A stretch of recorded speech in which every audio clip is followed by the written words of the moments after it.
रसूलुल्लाह कहते हैं जिसने इस्लाम छोड़ दिया, जिसने अपना दीन बदल दिया, उसको कत्ल कर दो। तो इस्लाम में फ्रीडम ऑफ रिलीजन नाम की कोई चीज़ नहीं है। 1,20,00,000 लोगों ने इस्लाम छोड़ दिया है। ये छोटा नंबर नहीं है, बहुत बड़ा नंबर है। 1,20,00,000 कि ये जो कल्ट है इसके खिलाफ अगर आप आवाज़ उठाओगे तो क्या हाल होता है। नुपुर शर्मा जी का क्या हुआ, कन्हैया लाल का क्या हुआ। कन्हैया लाल ने तो कुछ बोला नहीं था। इधर मसला अलग है, इधर सिर्फ चाइल्ड मैरिज नहीं है, जो लड़की है वो चाइल्ड है और जो शौहर है वो 55 साल का है। 9 साल की हजरत आयशा, 55 साल के रसूलुल्लाह। भाई क्या एग्जाम्पल सेट कर रहे हो आप। तो मैं कैसे रोल मॉडल मानूं? क्या जितने मुसलमान हैं वो अपनी 9 साल की बच्ची को 55 साल के बूढ़े से कराएंगे शादी?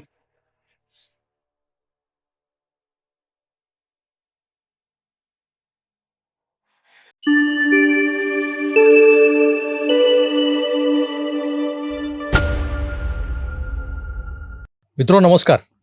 तुम्ही पाहताय आकार DG9 आणि मी आहे प्रभाकर सूर्यवंशी. आज आपल्या स्टुडिओमध्ये एक असं व्यक्तिमत्व आपल्यासोबत चर्चा करायला, गप्पा मारायला उपस्थित आहे. पण त्यांच्याशी बोलताना मला हिंदीत बोलावं लागणार आहे, कारण आपण नेहमी मराठीत व्हिडिओ करत असतो. कारण मी त्यांच्याशी बोलताना हिंदीत बोलणार याचं कारण हे आहे की ते हिंदी भाषी आहेत आणि मराठी त्यांना कळतं, पण मराठीत ते उत्तरं देण्यामध्ये तेवढेसे कम्फर्टेबल नाही आहेत किंवा त्यांना मराठीत उत्तरं देणं तेवढंसं सोपं जाणार नाही. म्हणून आपण एक सोय म्हणून या पुढचा जो काही व्हिडिओ असेल तो हिंदीतून मी त्यांना प्रश्न विचारणार आणि ते हिंदीतून त्यांची उत्तरं येणार आहेत. एक संकल्पना है जो पिछले कुछ सालों से हमारे राष्ट्र में पनपती नज़र आ रही है. शायद ये संकल्पना नहीं है, ये एक सच्चाई है. उस सच्चाई के पीछे दौड़ते हुए मुझे आज उस शख्स के साथ रूबरू होने का एक मौका मिला है. वो संकल्पना क्या है, वो कंसेप्ट क्या है? एक्स मुस्लिम. जी हाँ दोस्तों, आपने बहुत बार मुझसे गुजारिश की थी कि आप एक्स मुस्लिम साहिल से मुलाकात कीजिए, कभी उनसे बात कीजिए, क्योंकि इस्लाम एक ऐसी कंसेप्ट है जिसके बारे में जब हम कुछ बोलते हैं तो राष्ट्रीय विचारों वाले या राइट विंगर्स जो है हमारे जैसे जब कुछ कहते हैं, अपने विचार रखते हैं, तो हमेशा हमको एक पलड़े में तोला जाता है. हिंदुत्ववादी, अगर हिंदुत्ववादी है तो फिर वो इस्लाम के खिलाफ ही बोलेगा, ऐसा कहा जाता है हमेशा. ये अनुभव हमें आते ही है. आज मैंने सोचा चलो एक ऐसे शख्स से बात करते हैं जो कभी मुस्लिम था, आज एक्स मुस्लिम है. एक्स मुस्लिम साहिल आज हमारे स्टूडियो में. नमस्कार साहिल जी. सबसे पहले मैं पूछना चाहूँगा कि ये एक्स मुस्लिम कंसेप्ट क्या है, क्योंकि ये हमारे जो मराठी के दर्शक है महाराष्ट्र के, बहुत से लोगों को अब तक ये पता नहीं कि एक्स मुस्लिम क्या होता है. तो आपसे हम जानना चाहेंगे कि एक्स मुस्लिम ये कंसेप्ट क्या है. जी, एक्स मुस्लिम वो शख्स होता है जिसने इस्लाम को छोड़ दिया. असल में आपने जो ये कहा कि जो मराठी आपके व्यूअर्स है, दर्शक है, उनको ये चीज़ नहीं पता या उनके लिए नहीं है, तो मैं आपको एक चीज़ इसमें ऐड करना चाहता हूँ कि बहुत से मुसलमानों के लिए भी ये चीज़ नहीं है. क्योंकि मुसलमानों में ये एक गलत फहमी है कि भाई जो मुसलमान है वो कभी इस्लाम छोड़ता ही नहीं है. क्यों? क्योंकि अगर आप देखेंगे जो बच्चा इस्लाम में या मुसलमानों के घरों में पैदा होता है, जिस तरीके की ब्रेन कंडीशनिंग उसकी की जाती है, जिस तरीके से उसको इस्लाम की तालीमात दी जाती है, उसका दिमाग जो है ना वो दिमागी अपंग बन जाता है. वो सोचता नहीं है, उसको ऐसा लगता है कि यार इस्लाम ही सही है. उसने ना कुरान पढ़ा होता है, ना हदीस पढ़ी होती है, ना किताबें पढ़ी होती है, लेकिन फिर भी दावा एकदम स्ट्रॉन्ग कि भाई इस्लाम ही सही. अगर सिर्फ ये दावा हो कि इस्लाम सही है, यानी मैं जो मान रहा हूँ वो सही है, यहाँ तक तो फिर भी हम एक्सेप्ट कर सकते हैं कि ठीक है हमारा मज़हब जो है, हमारा रिलीजन सही. लेकिन ये दावा कि इस्लाम ही सही बाकी सब गलत, बिना पढ़े लिखे, बिना उसको चेक किए, बिना क्रिटिकली एनालाइज किए, तो यहाँ पे बहुत बड़ा मसला खड़ा हो जाता है, और उसी की वजह आप देख रहे हो कि दुनिया में क्या हालात चालू है। तो एक्स मुस्लिम जो है वो होते हैं जिन्होंने इस्लाम छोड़ दिया, और पहले भी लोग छोड़ते थे, रसूलुल्लाह के ज़माने में भी लोगों ने छोड़ा। इसी वजह से आप देखिए इस्लाम में जो इस्लाम छोड़ देता है उसके लिए रसूलुल्लाह ने एक सज़ा बताई, और ये आपको कई सारी अहादीस में मिल जाएगा, सुनन नसई में और बाकी हदीसों की किताब में। रसूलुल्लाह कहते हैं जिसने इस्लाम छोड़ दिया, जिसने अपना दीन बदल दिया, उसको कत्ल कर दो। एक्स मुस्लिम्स थे तभी तो ये सजा आई। उसके बाद हजरत अली से आता है जो कि चौथे खलीफा है, और शिया के नज़दीक वो उनके इमाम है सबसे पहले। तो उन्होंने कुछ एथियस्ट जो थे जिन्होंने इस्लाम छोड़ दिया था उनको जिंदा जला दिया। यार, एक आइडियोलॉजी छोड़ने पे कत्ल की सजा क्यों नहीं चाहिए? फिर फ्रीडम ऑफ रिलीजन कहाँ गया? तो इस्लाम में फ्रीडम ऑफ रिलीजन नाम की कोई चीज़ नहीं है। आप एक बार एंट्री हो गई या उसमें हैं आप छोड़ नहीं सकते। आपने छोड़ दिया, आपको कत्ल की सज़ा। तो पहले भी एक्स मुस्लिम थे, फिर बाद में भी जो लोग समझने वाले थे, जिन्होंने विचार किया और उनको पता लग गया कि यार ये तो पूरा एक कल्ट है, इसमें तो ज़िंदगियां बर्बाद हो रही है, इसमें आप जो है दूसरों के साथ मोहब्बत नहीं कर सकते हो, किसी के साथ मिलके रह नहीं सकते हो, तो वो निकल गए। तो ये तो चल ही रहा था, लेकिन जब से सोशल मीडिया का ज़माना आया और डेटा जो है वो पब्लिक प्लेटफॉर्म पे अवेलेबल है, और उसके बाद जो 3 साल से हमने जो एक्टिविज्म स्टार्ट किया उसमें कई सारे मुसलमानों ने देखा कि भाई जो चीज़ें बताई जा रही है इनके ज़रिए से वो सही है भी क्या नहीं है, ये एक महज एक प्रोपेगेंडा तो नहीं है।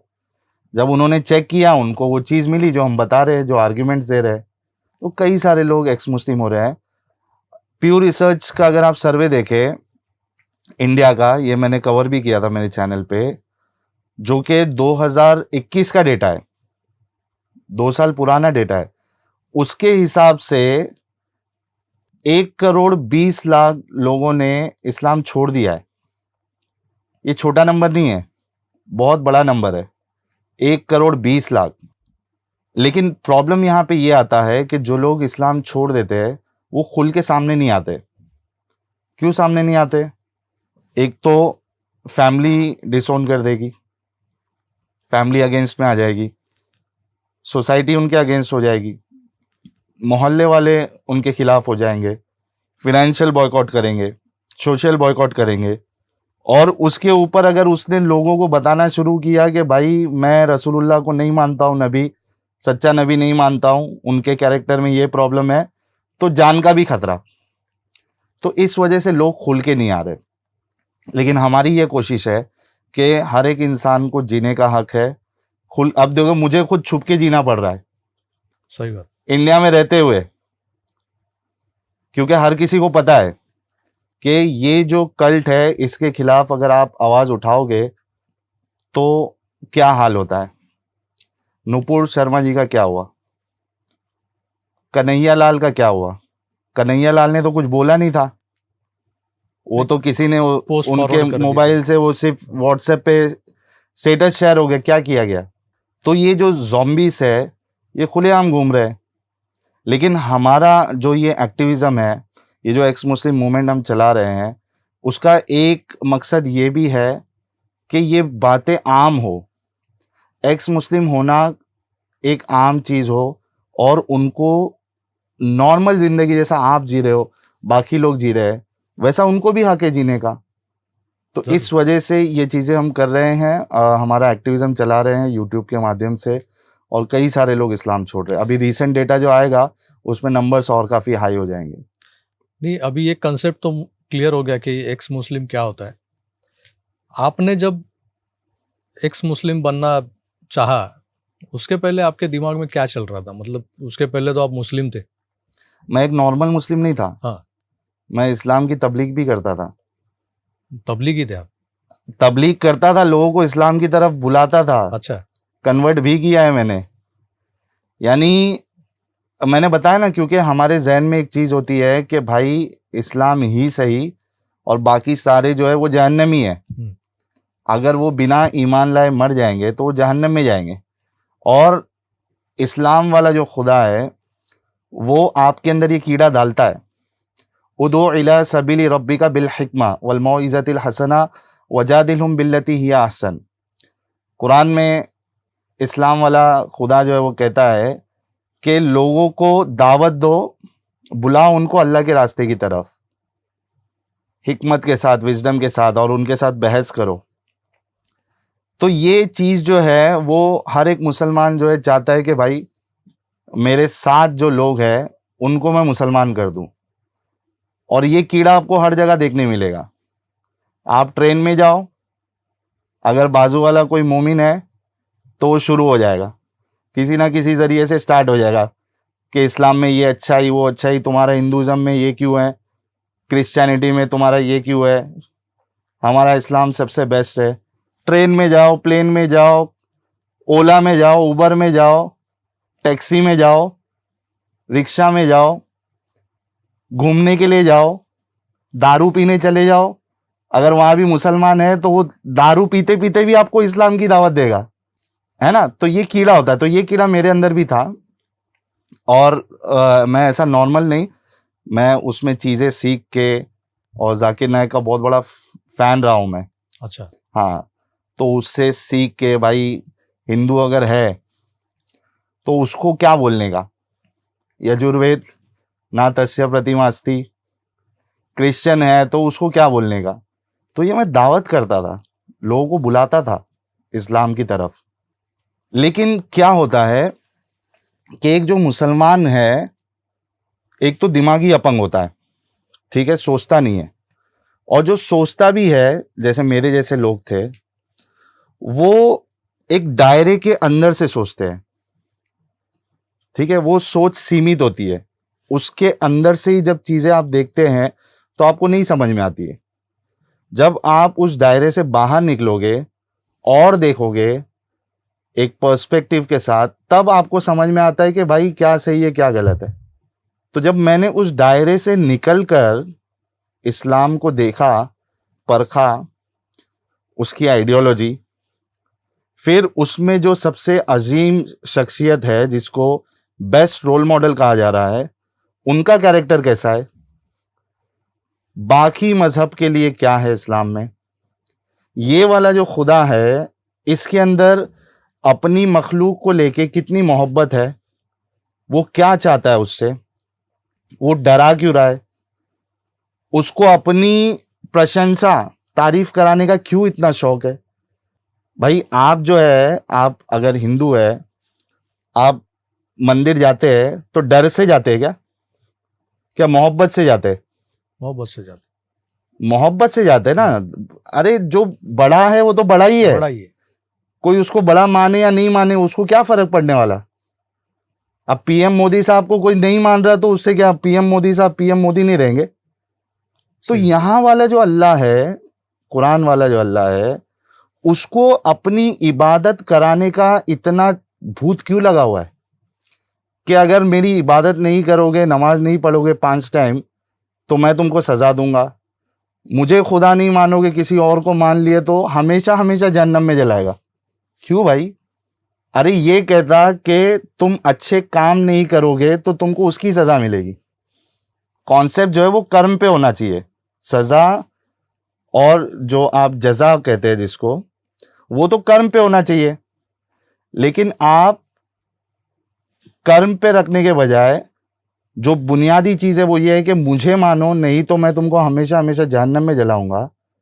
तो ये क्या चीज़ है, ये कैसा खुदा है? तो ये बहुत सारी चीज़ें मैंने इसमें देखी, खास करके रसूलुल्लाह का जो कैरेक्टर था उसको जब मैंने समझा तो मैं बोला यार ऐसे इंसान को तो मैं अपना रोल मॉडल नहीं मान सकता हूँ।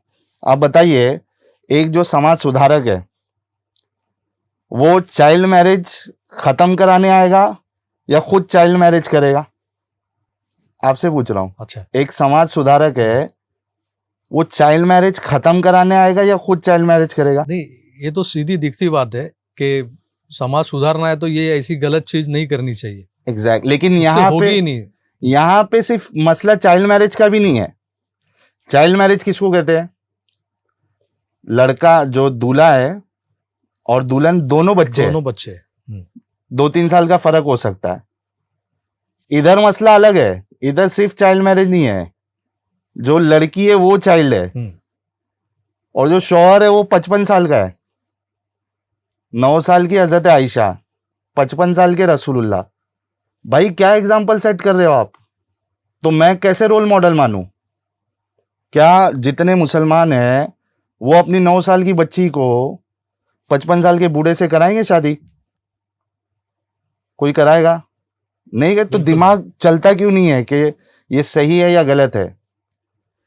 उसकी उसके वो चीज पे अगर कोई कुछ बोल दे भी तो सर तन से जुदा वाला फतवा निकलता है। अरे भाई लिखा हुआ है, जाओ बुखारी पे केस करो आप। हाँ। अपने रसूलुल्लाह पे केस करो। लिखा हुआ है ना, जो लिखा है वो बता रहे, अपनी मर्जी से तो कुछ नहीं बता रहे। सही बात। हकीकत लिखी हुई है। क्या नहीं लिखा हुआ बताइए? खुद हजरत आयशा जो जिनकी शादी की गई, वो खुद कहती है मैं 6 साल की थी जब रसूलुल्लाह से शादी हुई, और जब रसूलुल्लाह ने इंटरकोर्स किया तो मैं 9 साल की। इंटरकोर्स वर्ड आया हुआ है, हदीस में है। अब वो नुपुर शर्मा बोल दे तो पूरा बवाल हो जाए। जाओ अपनी किताबें जलाओ। सही बात। ये जिसमें लिखा है, ये कुरान हदीस, ये जो चीज है ये भी हमारे दर्शकों के लिए नहीं है। हाँ। तो ये कुरान क्या होता है या हदीस क्या होती है, मतलब दोनों में क्या अंतर है, ये भी आपसे जानना चाहेंगे हम। कुरान जो है ये इसको कहा जाता है कि ये अल्लाह की किताब है। ठीक है, ये अल्लाह ने जो चीज बोली, ठीक है, वो एक बीच में मीडिएटर है, फरिश्ता है जिब्राइल, गैब्रियल भी बोलते हैं। वो ये लेके आता था और टाइम टू टाइम जो है वो रसूलुल्लाह के पास पहुंचाता था। तो ये इसको कहते हैं कुरान, यानी वो अल्लाह की बात है, अल्लाह का कलाम है, ये आसमानी किताब है। अब मोमिन खुद थोड़ा दिमाग लगाए कि कैसा बारिश की तरह आई वो किताब या कैसे आई। किताब कैसे बोल सकते हो आप? बरोबर। वो किताब फॉर्म में थी नहीं ना, रसूलुल्लाह के जमाने में थी वो किताब फॉर्म में। वो तो बाद में जो खलीफा थे उन्होंने, उसमें भी इतने सारे इख्तिलाफ है, कॉन्ट्रडिक्शंस है, डिफरेंस ऑफ व्यूज है कि इनके पास अलग कुरान था, उनके पास अलग था। फिर हजरत उस्मान ने उसको जमा किया, बाकी का जला दिया। और आज की तारीख में मेरे चैनल पे मैंने ये कितना 2 लाख का कुछ इनाम रखा था, और आज भी आपके चैनल से भी बोल देता हूं कि अगर रसूलुल्लाह के ज़माने का मुकम्मल कुरान, रसूलुल्लाह के ज़माने का यानी वो मैन्युस्क्रिप्ट मुकम्मल कुरान, अगर कोई भी दुनिया में जितने मुसलमान हैं सबके लिए चैलेंज है, कोई भी लाके देगा, मेरे तरफ से 10 लाख का इनाम। 10 लाख, पहले 2 लाख रखा था, अब 10 लाख कर दिया। कोई आ ही नहीं रहा है। ये आसमानी किताब या ये सब जो हम जिसकी बातें करते हैं, मुसलमानों में फिरके भी बहुत है। ये एक हदीस का पहले बता दूं, उसके बाद और ये कुरान हाँ। हमारा आधा ही रहेगा। तो ये कुरान है, कुरान यानी अल्लाह का कलाम, ठीक है। और दूसरा हदीस वो है जो रसूलुल्लाह ने कहा या रसूलुल्लाह ने जो किया, उनका एक्शन, उन्होंने क्या बोला, उनके सामने कुछ बोला गया और उन्होंने उसको मना नहीं किया, ठीक है। तो इस सारी हदीसों की कैटेगरी में आती है। और ये सारी चीजें बाद में कंपाइल की गई है, 200 साल के बाद, 250 साल के बाद। रसूलुल्लाह के ज़माने में ये सारी चीज़ें नहीं थी। तो एक तो इसकी ऑथेंटिसिटी तो ऐसी ही ख़राब हो जाती है। इन्होंने ऑथेंटिसिटी चेक करने के लिए कौन सी हदीस जो है वो ऑथेंटिक है, कौन सी नॉट ऑथेंटिक है, उसमें कुछ क्राइटेरिया बना है, सब फालतू क्राइटेरिया है। It doesn't make any sense. लेकिन हदीस उसको बोलते हैं जो रसूलुल्लाह से आई है, और कुरान जो है वो अल्लाह से। अच्छा, तो वही मेरा सवाल था कि ये फिरके, मुसलमानों में कुछ फिरके हैं, वो क्यों है, मतलब ये कैसे है? ये बहुत अच्छा सवाल आपने किया, और खुद मुसलमानों को इस बारे में सोचना चाहिए। देखिए, कुरान जो है, आपने कभी पढ़ा कुरान? नहीं। पढ़ना भी मत, क्योंकि दुनिया में इससे बोरिंग, और इससे अनऑर्गेनाइज किताब मैं दावे के साथ कह सकता हूँ आपको कोई नहीं मिलेगी, आपका टाइम बर्बाद होगा।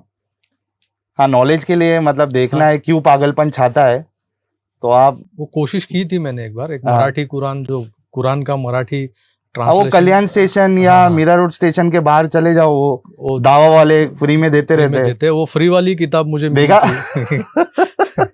अभी क्या, जो सच है वो सच बोलूंगा, मुझे हाँ। फ्री में मिली थी, मैंने पढ़ने की कोशिश की, मगर वो मुझे कुछ इंटरेस्टिंग नहीं लगा तो मैंने रख दी। ये आपके बोलने से पहले ही बोल दिया ना मैंने। बोला नहीं बोला? सही बात। तो आपके सवाल का जवाब, हाँ। कुरान जो है अगर आप इसको पढ़ते हो आपको कुछ समझ में नहीं आएगा। इसीलिए आम मुसलमान भी इसका सिर्फ रट्टा मारता है, यानी जो हाफिज विफिज होते हैं मदरसे में, वो आधे से ज़्यादा सारे रट्टा मारने वाले तोते की तरह, उसको उसका मतलब नहीं मालूम। और जो आम मुसलमान है वो उसको माने के साथ कभी पढ़ता नहीं, रमज़ान आता है निकालता है कुरान और उसको ऐसे ही रीड कर लेता है अरबी में, उसको कुछ समझ में नहीं आ रहा। नमाज पढ़ता उसको कुछ समझ में ही नहीं आ रहा। तो ये जो किताब है इतना अनऑर्गेनाइज वे में जिस किसी ने भी लिखा है वो तो खुदा तो नहीं हो सकता। अच्छा, इसका दावा है कि ये डिटेल्ड किताब है, उसमें खुद लिखा है कि इसकी हर आयत को हमने जो है वो खोल खोल के बयान किया, ये डिटेल बुक है, ये आसान किताब है कोई हिदायत पाने वाला। लेकिन जब आप पढ़ते हो तो आपको कुछ समझ में ही नहीं आएगा। उसी तरीके से जो अहादीस है, यानी हदीस जो है उसमें इतनी सारी वेरिएशन है और रसूलुल्लाह की बात इतनी एम्बिगुअस है, कुरान की बात इतनी एम्बिगुअस है कि अलग अलग लोगों ने एक ही आयत का, एक ही वर्ड्स का अलग अलग मतलब लिया, समझे? तो इससे क्या हुआ कि एक फिरके के नज़दीक उन्होंने पूरा एक कॉन्सेप्ट बनाया कि भाई हमारा अल्लाह ऐसा है, एक फिरके के नज़दीक अल्लाह के हाथ है, पैर है, चेहरा है, आंखें है, एक फिरके के नज़दीक वो नहीं है। एक फिरके के नज़दीक अल्लाह आसमान के ऊपर अर्श है, अर्श के ऊपर बैठा हुआ है या अर्श के ऊपर मुस्तवी है। एक फिरका कहता है कि भाई सब जगह पे है। एक फिरके के नज़दीक रसूलुल्लाह जो है वो मर गए, मौत आ गई। एक कहता है नहीं नहीं मरे नहीं, पर्दा फरमा गए, अभी जिंदा है, कब्र में जिंदा है। यहाँ तक कि किताब में लिखा हुआ है कि उनको बीवियां भी पहुंचाई जाती है रोज। लिखा है किताब, भाई मेरे को नहीं वो करना, जाओ अपनी किताबें पढ़ो, बरेलवियों से कह रहा हूं मैं, लिखा हुआ है। एक के नज़दीक रसूलुल्लाह को जो है वो इल्म गैब है, नॉलेज ऑफ अनसीन, एक के नज़दीक नहीं है। यानी उसी कुरान को पढ़कर, उसी हदीस को पढ़ के इनका पूरा ऑपोजिट व्यूज है। नमाज के तरीके में इख्तिलाफ। तो इसकी बुनियादी वजह क्या है? कुरान का एम्बिगुअस होना, कुरान का अपने आप को क्लियर ना रखना, कुरान का आधी अधूरी बात बताना। ये वजह रही है इस्लाम में इतने सारे फिरके हैं और ये आपस में इतनी लड़ाई करते हैं। ये कौन से इनके नाम भी बता दीजिए। गिना देता हूं कुछ। मेजर जो है वो सुन्नी है और शिया है। फिर अहले कुरान अभी आया जो हदीसों को मानता ही नहीं है। सुन्नियों की अलग हदीस है, शियाओं की अलग हदीस है। उसके बाद एक कादियानी फिरका है, गुलाम अहमद कादियानी, जिनको पाकिस्तान में तो इस पे ऑफिशियल लेवल पे वो अपने आप को मुसलमान नहीं कह सकते। पाकिस्तान में अहमदी, आपने शायद नाम सुना होगा, अहमदी फिरका, उनको तो ये मुसलमान ही नहीं मानते। फिर सुन्नियों में आपको बरेलवी मिलेंगे, ये जो रास्ते पे निकल के पूरी दुनिया का जीना आराम करते हैं ईद मिलाद में डीजे वीजे बजा के, ये अपने बरेलवी भाई लोग। अच्छा। सुन्नी टनाटन। फिर देवबंदी, उसमें तबलीगी, वो बड़े भाई का कुर्ता पहने, छोटे भाई का पैजामा पहन लिया, एक मिसवाक लगा दिया, गंदा सा कुर्ता है वाइट कलर का, और वो हर जगह घूम रहे पकड़ के लोगों को, चलो भाई तबलीग जमात में चलो चलो। ये एक फिरका है। देवबंदियों में भी एक ममाती है, हयाती है, फिर एक अहले हदीस फिरका है, फिर अहले हदीस को अगर बाहर जाते हैं तो सलफी के नाम से पुकारा जाता है, फिर स्कूल ऑफ थॉट्स के उसमें इनका एक हनफी है, शाफी है, मालिकी है, हम्बली है। अब हमने जब से एक्टिविज्म स्टार्ट किया है तो कुछ नए फिरके आ रहे हैं मार्केट में। एक है, उसका नामकरण मैंने किया अहले चॉइस। अच्छा, चॉइस है मुस्लिम। अहले चॉइस है, वो उसके मर्जी के हिसाब से कुरान की आयत को भी रिजेक्ट कर देता, हदीस को भी रिजेक्ट कर देता हो। तो वैसे अहले चॉइस और अहले चॉइस प्रो मैक्स नए नए फिरके आ रहे हैं, क्योंकि उनको अब ये गंदगियां लग रही है, लेकिन कैसा है कि वो छोड़ना नहीं चाहते, तो वो सोचते इतना रिजेक्ट कर दो, बाकी रहो मुसलमानी। क्यों रहना भाई, निकलो और खुश रहो जिंदगी में, अपना करियर पे फोकस करो, आगे बढ़ो। रहना क्यों है, क्या है इसमें, कुछ भी अच्छा नहीं है, इंसानियत के लिए नहीं अच्छा है। इन सब बातों पे हम लोग आगे भी चर्चा करेंगे, मगर मुझे लगता है कि ये जो एपिसोड है हम इस मोड़ पे इसको रोक देते हैं। जी, वो वरना बोलने के लिए तो मुझे ऐसा लग रहा है कि पूरे 24 घंटे नहीं, वो तो कम ही है, 24 घंटे भी कम है, क्योंकि हमने तो अभी शुरू किया है। ये जी। तो क्या कहते हैं इसको, ये तो आगाज है, हाँ, अंदाज तो और ही कुछ होगा। और कुछ होगा। फिलहाल के लिए यही रुकते हैं। आगे बहुत सारे सवाल मेरे मन में मतलब मचल रहे हैं आपसे पूछने के लिए। हाँ एक एक करके मैं सब सवाल आपसे पूछूंगा, जी, और शायद वो हमारे जो दर्शक है उनके भी मन में ये सवाल बहुत सालों से है, तो उनका ही रिप्रेजेंटेटिव करके मैं आज यहाँ पे बैठा हूँ। आपको अगले एपिसोड में बहुत कुछ पूछना है मुझे। जी। फिलहाल के लिए ये रुकते हैं। तुर्तास इथेच थांबतो. पुन्हा भेटूच, तोवर आपली काळजी घ्या आणि पाहत राहा आकार DG9. धन्यवाद, नमस्कार.